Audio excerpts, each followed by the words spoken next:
Welcome viewers. आज की tele ERP.9 की क्लास में सबसे इम्पॉर्टेंट टॉपिक और ऐसा टॉपिक कि जिसमें हम आज टेली ERP को एक नए वर्जन में काम करना सीखेंगे कि टैली रिटेल बिजनेस में कैसे काम करता है। टैली हमने ये सीखा इससे पहले कि कंपनीज़ के अंदर या डिस्ट्रीब्यूशन बिजनेसेस के अंदर या सर्विस बिजनेसेस के अंदर कैसे यूज़ होता है और कैसे हम इस पे काम कर सकते हैं। बट आज की टैली ERP.9 में हम ये सीखेंगे टैली ERP रिटेल बिजनेस में कैसे काम करता है। आपने अक्सर मॉल्स में या कहीं भी किसी भी ब्रांडेड आउटलेट पे आपने कोई भी चीज़ बाय की, ख़रीदी, तो आपको एक इनवॉइस दी जाती है, कंप्यूटराइज इनवॉइस। ये जो इनवॉइस जनरेट होती है, इस प्रोसेस को पॉइंट ऑफ सेल कहते हैं। रिटेल बिजनेस में जब भी हम बात करेंगे रिटेल बिजनेस में अकाउंटिंग सॉफ्टवेयर की, तो वहाँ पर जो प्रोसेस होता है, जिस तरह बिजनेस या ERP ऑपरेट करता है, इसे हम पॉइंट ऑफ सेल वर्जन कहते हैं। सो टैली ERP में आज का जो हमारा टॉपिक है कि पॉइंट ऑफ सेल कैसे बनाया जाता है और ये काम कैसे करता है और इनवॉइस कैसे जनरेट होती है, ये सारा का सारा प्रोसेस आज की क्लास में सीखेंगे। स्टूडेंट्स, आपने देखा होगा जब भी आप ग्रॉसरी लेने जाएं, ख़रीदने जाएं या कोई भी प्रोडक्ट आप ख़रीदते हैं तो आपको एक कंप्यूटराइज इनवॉइस दी जाती है। बिज़नेस में इतनी आसानियां पैदा हो गई हैं कि आज छोटे से छोटा बिजनेस भी वो कंप्यूटराइज अकाउंटिंग सॉफ्टवेयर यूज़ करना शुरू हो गया है। और अकाउंटेंट के लिए ये अंडरस्टैंड करना कि फ्लो ऑफ डेटा या बैक एंड पे प्रोसेसिंग कैसे होती है, कैसे अकाउंटिंग सॉफ्टवेयर ये काम करता है, ये बहुत ज़रूरी है। आज की क्लास में हम आज लर्न करेंगे पॉइंट ऑफ सेल। इसके लिए आपकी स्क्रीन पे सामने आ रहा होगा gateway of tally. Gateway of tally में आप सबसे पहले आप ये देखिए कि हमारे पास जो अकाउंटिंग वाउचर्स हैं, इनमें हमारे पास एक वाउचर है सेल्स का वाउचर, जिस पे हम पहले वर्किंग करते रहे हैं और करते हैं। तो सबसे पहला स्टेप पॉइंट ऑफ सेल बनाने के लिए हम एक अलग से वाउचर क्रिएट करते हैं। रिटेल बिजनेस के लिए ये वाउचर नहीं यूज़ हो सकता। रिटेल बिजनेस में जब हम पॉइंट ऑफ सेल की बात करते हैं तो तब हमें अलग से एक नया सेल का वाउचर ही चाहिए होगा, बट जिसके थ्रू हम रिटेल में अपने प्रोडक्ट्स को सेल करेंगे और उसकी रिकॉर्डिंग करेंगे। तो इसके लिए हम सबसे पहले अपना एक वाउचर क्रिएट करते हैं पॉइंट ऑफ सेल के नाम से। उसके लिए हमें क्या करना होगा, हम सबसे पहले आ जाते हैं आपके पास अकाउंट्स इन्फो में आपके पास आ रहा है वाउचर टाइप्स। वाउचर टाइप्स में हम क्रिएट करेंगे एक नया वाउचर। तो क्रिएट की ऑप्शन पे आ जाएं। सबसे पहले नेम ऑफ द वाउचर, हम उसका नाम रख लेते हैं पॉइंट ऑफ सेल। उसके बाद हमारे पास जो select the type of A voucher की ऑप्शन है, इसमें हम सेल्स को ही सिलेक्ट करेंगे। वो इसलिए बिकॉज कि जो हमारे पास जो वाउचर हम बना रहे हैं पॉइंट ऑफ सेल का, उसकी नेचर पॉइंट ऑफ सेल जो है वो सेल की ही है। बेसिकली जो इसका टैली का अपना जो सेल का जो वाउचर है वो रिटेल बिजनेस में यूज़ नहीं हो सकता, जो हमने पहले डिस्कस किया। हम उसी सेल्स के वाउचर के साथ एक और नया वाउचर बना लेते हैं जिसे हम पॉइंट ऑफ सेल का नाम देते हैं। उसके बाद आप एंटर करेंगे और आप ये देखिए मेथड्स ऑफ नंबरिंग ऑटोमेटिक रख लें इसके, इट्स अप टू यू कि आप किस वे में से लेकर चलना चाह रहे हैं। यूज़ एडवांस कॉन्फ़िगरेशन, आपकी मर्जी, अगर ऐसे आप एडवांस कॉन्फ़िगरेशन रख लें, इसे नहीं चाहते कि इसमें कोई एडवांस कॉन्फ़िगरेशन हो तो आप इसे नो ही रहने दें।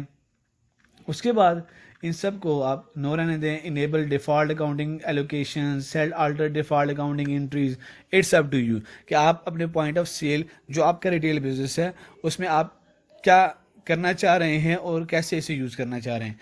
इसके बाद आपके सामने प्रिंटिंग की ऑप्शन आती है। बेसिकली ये जो प्रिंटिंग की ऑप्शन है, ये अंडरस्टैंड करें कि ये जो प्रिंटिंग की ऑप्शन है, ये बेसिकली वो इनवॉइस होती है कि आप अपनी इनवॉइस कैसे बनाना चाह रहे हैं। जैसे मैंने आप पहले डिस्कस किया कि जब भी आप बाय करना चाह रहे हैं, कोई परचेजेस करने जा रहे हैं, तो आपको एक कम्प्यूटराइज इनवॉइस दी जाती है, एक बिल दिया जाता है। अब आपने इस प्रोसेस के अंदर उस बिल के बारे में आपने बताना होगा कि उसका व्यू कैसा होना चाहिए, उसके जो प्रिंटिंग है उसका लेआउट कैसा होना चाहिए, आपने कैसे सेट करना है। अब हम ये देखते हैं, प्रिंट वाउचर आफ्टर सेविंग। जब भी आप कोई ट्रांजैक्शन करेंगे तो उसके साथ ही आपको प्रिंट की ऑप्शन आ जाएगी, और वो बिल कैसा होगा वो अब हम यहाँ पे बना रहे हैं। Yes, printing voucher after saving, yes. Use for POS invoicing, POS invoicing के लिए आपने इसे यूज करना है, इसे यस कर दें। उसके बाद आपके पास दो ऑप्शन आ गई हैं, मैसेज 1 एंड मैसेज 2। ये बेसिकली आपके पास कोई भी इनवॉइस होती है, आप उसके ऊपर देखते हैं कि वहाँ पर लिखा होता है thank you for shopping, best of luck. Different आपके पास मैसेजेस होते हैं जब भी आपको कोई भी नया बिल मिलता है, आप कोई भी बाय करते हैं। हर ब्रांड की अपनी अपनी पॉलिसी होती है, वो अपने इनवॉइस के ऊपर लिख देते हैं। ये ऑप्शनल होता है, कोई ज़रूरी नहीं है कि आपने लिखना ही लिखना है, या ऐसा होता ही है हर एक बिल पे, नहीं। बट ये फीचर यूज़ कैसे होता है हमने ये लर्न करना है। तो आप यहाँ पे मैसेज दे दें थैंक यू फॉर शॉपिंग, उसके बाद दूसरा दे दें बेस्ट ऑफ लक, कोई भी हो सकता है। उसके बाद डिफ़ॉल्ट टाइटल टू प्रिंट, इसे यस कर दें। उसके बाद डिफ़ॉल्ट टाइटल टू प्रिंट, आप या ये डिफ़ॉल्ट या अपनी कंपनी का कोई लोगो दे सकते हैं, नाम दे सकते हैं। उसके अलावा सेल्ड ऑर्डर डिक्लेरेशन, ये डिक्लेरेशन क्या होती है, आपने अक्सर इनवॉइसेस के ऊपर आपने कभी सामान ख़रीदा तो वहाँ ये लिखा होता है कि ख़रीदा हुआ सामान वापस नहीं होगा या तब्दील नहीं होगा, या ऐसी डिक्लेरेशन होती है कि जो आपने ख़रीदा है सामान ये 1 दिन में वापस हो जाएगा, 2 दिन में वापस हो जाएगा, ऐसी डिक्लेरेशन हो सकती है। Different type of declaration use करते हैं बिजनेसेस अपना भी स्टॉक सेल करते हुए। उसके बाद इसे अगर आप यस करना चाहें तो यहाँ पे आप डिक्लेरेशन दे सकते हैं। इधर देखिए आपके सामने स्क्रीन पे आ रहा होगा, we declare that this invoice shows the actual price of the goods describe and that all the particulars are true and correct. आपकी मर्जी का ऐसे ही रहने दें या चेंज करना चाहें तो आप कोई भी यहाँ पे दे सकते हैं अपनी तरफ से डिक्लेरेशन। उसके बाद इस पूरे के पूरे प्रोसेस में सबसे इम्पॉर्टेंट पॉइंट है वो है नेम ऑफ क्लास का। अब हम ये देखते हैं कि ये क्लास क्या है, नेम ऑफ क्लास में हम क्या प्रोसेस करने जा रहे हैं और ये क्यों किया जाता है। आप इस क्लास का नाम रखें POS, हमने एब्रीविएशन यूज़ की पॉइंट ऑफ सेल के नाम से।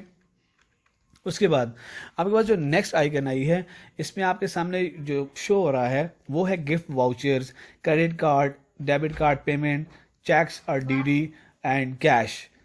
गिफ्ट वाउचर्स क्या होते हैं, जब भी आप बिजनेस से कोई परचेजेस करते हैं तो वो अगर बिजनेस आपको अगर दे रहा है, वाउचर दे देता है कि आप नेक्स्ट टाइम जब भी आएंगे तो आपको 5% डिस्काउंट मिलेगा, 10% डिस्काउंट मिलेगा।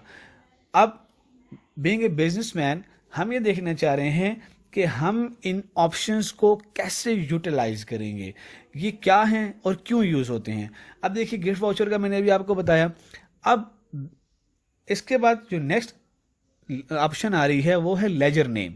लेजर नेम का मतलब ये है कि जितने भी गिफ्ट वाउचर आप देंगे उनका अकाउंट फॉर होना किस अकाउंट के साथ है। तो आप हमेशा याद रखिए कि हम गिफ्ट वाउचर को एक गिफ्ट वाउचर का लेजर बना देते हैं ताकि जितनी भी पूरे साल के अंदर, एक फाइनेंशियल ईयर के अंदर जितनी भी गिफ्ट वाउचर आपके पास होंगे, आपने दिए हैं और वो अकाउंट फॉर हुए हैं तो उनकी डिटेल आनी चाहिए गिफ्ट वाउचर के।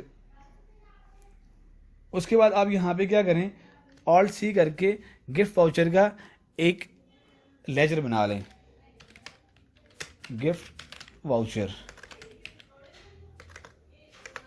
उसके बाद इसको आपने अंडर रखना है सन्ड्री डेटर्स के। मेंटेन इसकी कोई ज़रूरत नहीं है और आप इसे एक्सेप्ट करवा दें। इस प्रोसेस में हमने ये किया, पॉइंट ऑफ सेल में जो हमारी क्लास है, इस क्लास में हम बेसिकली सिस्टम को ये इनपुट दे रहे हैं कि हमारी जो ट्रांजैक्शन जिस मोड में होंगी वो किस लेजर में उसको अकाउंट फॉर करना है। अब देखिए, उसके बाद डिफरेंट बिजनेसेस क्रेडिट कार्ड और डेबिट कार्ड भी एक्सेप्ट करते हैं। क्या आपका business credit card debit card accept करता है? It's up to you. अगर ये करता है तो इसको कैसे लिंक करना है। अब देखिए, क्रेडिट कार्ड और डेबिट कार्ड पेमेंट बेसिकली ये आपके किसी भी बैंक अकाउंट के साथ इसको आपने कनेक्टेड करना है। हमारे पास स्टैंडर्ड चार्टर्ड बैंक का एक अकाउंट है, हमने इसके साथ क्या कर दिया, इसे कर दिया लिंक कर दिया। इसका मतलब ये है कि जब हमारे पास कोई क्रेडिट कार्ड या डेबिट कार्ड की कोई भी ट्रांजैक्शन होगी तो उसको हम अकाउंट फॉर करेंगे स्टैंडर्ड चार्टर्ड जो हमारी कंपनी का बैंक अकाउंट है उसके साथ, कि जो पेमेंट हो हमारे उस अकाउंट में जानी चाहिए। उसके बाद चेक और डीडी, डिमांड ड्राफ्ट और चेक, नॉर्मली हम इसे नो ही रखते हैं। क्यों? एक बात ये अंडरस्टैंड कर लें कि ये एक रिटेल बिजनेस में हम यूज़ कर रहे हैं, तो नॉर्मली रिटेल बिजनेस में चेक और डिमांड ड्राफ्ट एक्सेप्ट नहीं होते, बिकॉज कि चेक आज आपने अगर चेक एक्सेप्ट कर लिया और बैंक में जाएगा, नॉर्मली 2 से 3 दिन लगेंगे आपके अकाउंट में पैसे आने के लिए। रिटेल बिजनेस जो होता है उसमें आप कैश यूज़ करते हैं या क्रेडिट कार्ड और डेबिट कार्ड के ऑन टाइम सेल हो रही है तो ऑन टाइम आपको पेमेंट आ जानी चाहिए। आपने वेट नहीं करना होता कि 3 दिन बाद मेरे अकाउंट में पैसे आएंगे। अगर के चेक बाउंस हो जाए, चेक में पैसे ही ना हो, फ्रॉड का जो है वो ज़्यादा चांस होता है। तो इसलिए आप ये माइंड में रखिए, नॉर्मली और अक्सर मोस्टली ये जो आपके पास ऑप्शन है ये नो ही रहती है। ये बेसिकली इसके बैक एंड पे एक लॉजिक है। उसके बाद आपके पास कैश, तो जो आपने कैश कलेक्ट करनी है उसका आपने कैश अकाउंट के साथ इसे लिंक कर देना है, अकाउंट फॉर करना है कि जितनी भी कैश आप एक्सेप्ट करेंगे तो वो कौन से आपके लेजर के साथ कनेक्टेड हो, किस में उसका डेटा जाना चाहिए। उसके बाद जाहिर सी बात है, अब ये पूरा का पूरा जो प्रोसेस है ये सेल्स का है, तो यहाँ पे जो लेजर यूज़ होगा वो सेल्स अकाउंट ही यूज़ होगा। परसेंटेज 100%। उसके बाद additional accounting entries for example taxes और अदर चेंजेस, हम ये अज्यूम करते हैं कि हम यहाँ पर कोई टैक्स को इन्वॉल्व नहीं करना चाहते, कोई जीएसटी नहीं है, तो आप इसे एक्सेप्ट करवा दें, एंटर करें और आप देखिए आप यहाँ पे वापस अपने वाउचर पे आ जाएंगे। अब ये सारा का सारा प्रोसेस करना, और इस प्रोसेस के अंदर आप देखिए कि हमने एक नई क्लास बनाई और अपने जो मोड ऑफ पेमेंट है उनको हमने लिंक किया उनके लेजर्स के साथ। अब पॉइंट ऑफ सेल का हमने यहाँ पे वाउचर बना लिया, अब हम इसे एक्सेप्ट कर लेंगे, कंट्रोल ए करके आप इसे एक्सेप्ट करवा दें। तो जो हमने रिटेल बिजनेस के लिए टैली को कन्वर्ट करना था through point of cell voucher के थ्रू, वो हमने कर लिया। अब हम देखते हैं कि पॉइंट ऑफ सेल काम कैसे करता है, इसके थ्रू एंट्री कैसे होती है, सेल्स कैसे होती हैं। इसके लिए आप बैक करेंगे और आप आ जाएंगे अकाउंटिंग वाउचर्स पे। अब सेल्स है तो सेल्स के लिए हम सेल का वाउचर ओपन करते हैं, ये आपके सामने सेल्स का वाउचर। अब आपके सामने ऑप्शन आ रही है सेल्स और पॉइंट ऑफ सेल की, तो अब हम यूज़ करना चाह रहे हैं अपने टैली ईआरपी को रिटेल बिजनेस में, और उसके लिए हमने बनाया पॉइंट ऑफ सेल। और ये पॉइंट ऑफ सेल आपके पास पूछ रहा है कि क्लास जो हमने बनाई थी जहाँ पर नेम ऑफ क्लास हमसे ऑप्शन पूछी थी वो है पॉइंट ऑफ सेल। अब आपका वाउचर चेंज हो गया और आपके सामने पॉइंट ऑफ सेल के नाम से आ गया और ये आपको शो हो रहा है top of the screen point of sale. उसके बाद आपके पास गोडाउन कौन सा यूज़ हो रहा है। अब फॉर एग्जांपल हमारे पास दिल्ली बाज़ार गोडाउन है और मेन लोकेशन है। नॉर्मली स्टूडेंट्स ये बात याद रखिएगा कि पॉइंट ऑफ सेल में जहाँ गोडाउन की ऑप्शन दे रहा है ये मेन लोकेशन होती है नॉर्मली। वो इसलिए कि ऐसा नहीं होता कि आप रिटेल बिजनेस में पैसे यहाँ पे कस्टमर से दुकान पे ले लें और आपका स्टॉक गोडाउन में हो और आप कस्टमर से कहीं आप गोडाउन पे ले चले जाएं और वहाँ से सामान ले लें, ऐसा पॉसिबल नहीं है। मेन लोकेशन जहाँ पे आप बिजनेस ऑपरेट कर रहे हैं वहीं पे आपके पास गोडाउन, आपके पास इन्वेंट्री होती है और आप उसी इन्वेंट्री को, उसी स्टॉक को सेल आउट कर रहे होते हैं। उसके बाद पार्टी अकाउंट नेम बेसिकली यहाँ पर हमेशा याद रखिएगा, कैश या क्रेडिट कार्ड के थ्रू आप पेमेंट करेंगे, रिसीव करेंगे, तो यहाँ पर पार्टी अकाउंट नेम हमेशा नॉट एप्लीकेबल आएगा, बिकॉज आप डेटर को सेल नहीं कर रहे, कोई क्रेडिट सेल्स नहीं हो रही, तो ये माइंड में रखिएगा। उसके बाद नॉट एप्लीकेबल करें। उसके बाद अब यहाँ पर प्रोसेस आ रहा है आपके पास सेल्स का, आपने क्या सेल करनी है। फॉर एग्जांपल हम ये सेल कर रहे हैं डेल कैमकॉर्डर। डेल कैमकॉर्डर आपके पास है 1 पीस, क्वांटिटी आप चेंज कर सकते हैं। उसके बाद हमारे पास है जी डेल मॉनिटर, ये हम सेल कर रहे हैं 1 पीस, और आपके पास 65,000 का एक बिल बन गया है। अब ये बिल टोटल जो अमाउंट है वो 65,000 की। उसके बाद जब नॉर्मली आपके पास जो कर्सर आया है वो है गिफ्ट वाउचर के ऊपर, क्या आप गिफ्ट वाउचर एक्सेप्ट कर रहे हैं, या आपका जो कस्टमर है, हम ये जूम करते हैं कि इसके पास गिफ्ट वाउचर है 500 रुपीज़ का, तो 500 इसके बिल जो 65,000 का बिल है उसमें से 500 रुपये का उसके पास गिफ्ट वाउचर है, एंटर करेंगे। उसके बाद देखिए आपके पास जो नेक्स्ट स्टेप में जो अमाउंट ट्रांसफ़र हुई है 64,500 रुपीज़। हम ये एज्यूम करते हैं कि जो हमारा कस्टमर है ये बाकी की जो अमाउंट है वो थ्रू पे करेगा कैश के थ्रू। तो हम इस एंट्री में हम ये नहीं लर्न कर रहे कि क्रेडिट कार्ड के थ्रू पेमेंट कैसे करेंगे, हम नेक्स्ट एंट्री करेंगे उसमें हम डिस्कस करते हैं थ्रू क्रेडिट कार्ड या डेबिट कार्ड के थ्रू पेमेंट कैसे एक्सेप्ट करेगा। एंटर करेंगे, उसके बाद इसको आप 0 करें, एंटर करेंगे, ऑटोमेटिकली अमाउंट ट्रांसफ़र होगी आगे कैश अकाउंट में 64,500 कैश स्टैंडर्ड जो पे करेगा। तो जो बाकी अमाउंट बच गई है 64,500 रुपये, वो इसमें हम एंटर कर लेंगे 64,500, बैलेंस 0, 65,000 कंप्लीट हो गए, 64,500 रुपये की उसकी एंट्री कैश की और 500 रुपये का उसके पास आपके पास जो कस्टमर था उसके पास गिफ्ट वाउचर था और वो आपने एक्सेप्ट किया और इसे एंटर कर देंगे। एंटर करने के बाद ऑप्शन आ रही है प्रिंट की। बेसिकली नॉर्मली साथ ही आपके पास बिल इनवॉइस की एक मशीन होती है जिसमें आप प्रिंट की ऑप्शन दे दें तो ऑटोमेटिकली आपको इलेक्ट्रॉनिक एक इनवॉइस मिल जाती है। वो पॉइंट ऑफ सेल, वो इलेक्ट्रॉनिक बिल जो होता है वो आप कस्टमर को देते हैं जो भी आपने उसके अगेंस्ट प्रोडक्ट उसे सेल की हैं। तो इसको अगर आप येस करेंगे तो ये आपसे ये आप सेव होगी फाइल सिस्टम में। तो इसको अगर मैं यहाँ पे अपने पास सिस्टम में अगर इसे सेव करना चाहूँ तो मैं इसे सेव कर लूँ पॉइंट ऑफ सेल।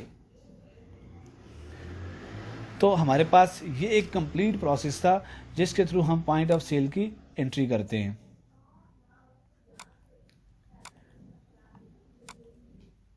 उसके बाद हम एक और एंट्री करना सीख रहे हैं जिसमें हम ये सीखेंगे कि क्रेडिट कार्ड या डेबिट कार्ड के थ्रू पेमेंट कैसे एक्सेप्ट होती हैं। उसी तरह जो गोडाउन है वो मेन लोकेशन पे आप इसे रखेंगे। हमारे पास दिल्ली बाज़ार है और इसको मैं मेन लोकेशन पे रख लेता हूँ और पार्टी अकाउंट नेम हमारे पास नॉट एप्लीकेबल, और उसके बाद कोई भी हम सेल कर लेते हैं LG HP लैपटॉप हम सेल कर रहे हैं 2 पीसेस। एंटर कर लेंगे एंड लिस्ट। हम ये एज्यूम करते हैं जो 90,000 का बिल है ये सोली कोई भी हमारे पास कस्टमर है वो अपने क्रेडिट कार्ड के थ्रू पे करना चाह रहा है, तो हम 90,000 स्टैंडर्ड चार्टर्ड बैंक अकाउंट में आगे उसके बाद इसका कोई भी क्रेडिट कार्ड नंबर आप दे सकते हैं 1 2 3 4 5 6 जो भी है, जो भी क्रेडिट कार्ड नंबर होगा उसके बाद आप इसे एक्सेप्ट करवा लेंगे। इसे आप यस करेंगे तो आप ऑटोमेटिकली इस इनवॉइस को आप जनरेट कर लेंगे और ये आपके पास एक इनवॉइस आ जाएगी। एक बात स्टूडेंट आपने ये लर्न करनी है कि पॉइंट ऑफ सेल में जब भी हमने पॉइंट ऑफ सेल में क्लास बनाई है उसमें अगर हम लेजर लिंक ना करें वाउचर के साथ या क्रेडिट कार्ड के साथ तो फिर हमारे पास एक ही ऑप्शन बचता है, वो है कैश अकाउंट का। तो कैश अकाउंट को अगर हमने सोली यूज़ करना है तो हमारे पास ये एक ऑप्शन आ रही है सिंगल मोड पेमेंट। इसका मतलब ये है कि अभी जो हमारे पास पेमेंट मोड है वो है multi payment mode. Multi payment mode में हम गिफ्ट वाउचर भी एक्सेप्ट कर रहे हैं, क्रेडिट कार्ड, डेबिट कार्ड भी। अगर ऐसा बिजनेस है जो ये सारी की सारी जो सहूलियात हैं ये ना दे और सिर्फ कैश अकाउंट को आप नॉर्मली जब बाइंग करने जाते हैं तो वहाँ लिखा होता है कि क्रेडिट कार्ड एक्सेप्टेबल नहीं है, तो वहाँ पे आपको कैश ही पे करना होता है, तो उससे हम कहते हैं सिंगल मोड पेमेंट फीचर। वहाँ पर सिर्फ सिंगल मोड पेमेंट ही यूज़ होता है।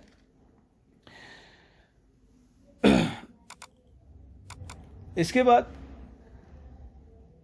अगर हम ये सीखें कि पॉइंट ऑफ सेल के बिहाइंड कॉन्सेप्ट क्या था, तो अगर आप ये देखिए कि हमारे सामने जो स्क्रीन पे हमारे पास जो इनवाइस आ रही है ये वो इनवाइस है जो हमने बनाई और जो हमने सेलिंग की। आपके सामने बिल नंबर, डेट, किस डेट को टाइम, ऐसे ही आपको एक इलेक्ट्रॉनिक डिवाइस क्या होती है आपको मिलती, इलेक्ट्रॉनिक इनवाइस आपको दी जाती है जब भी आप बाइंग करते हैं। तो ये देखिए कि जो डिक्लेरेशन हमने दिया था, ये हमने वो मैसेजेस लिखे थे जब आप प्रिंटिंग की ऑप्शन के ऊपर हम मैसेज दे रहे थे, thanks you for shopping, best of luck. ये HP लैपटॉप क्वांटिटी 2 और 45,000 एक की इनवाइस थी और ये 90,000। आप देख सकते हैं कि जो इसकी आपने पेमेंट की है वो थ्रू क्रेडिट कार्ड की है, ये क्रेडिट कार्ड का नंबर है और टोटल अमाउंट आ गई।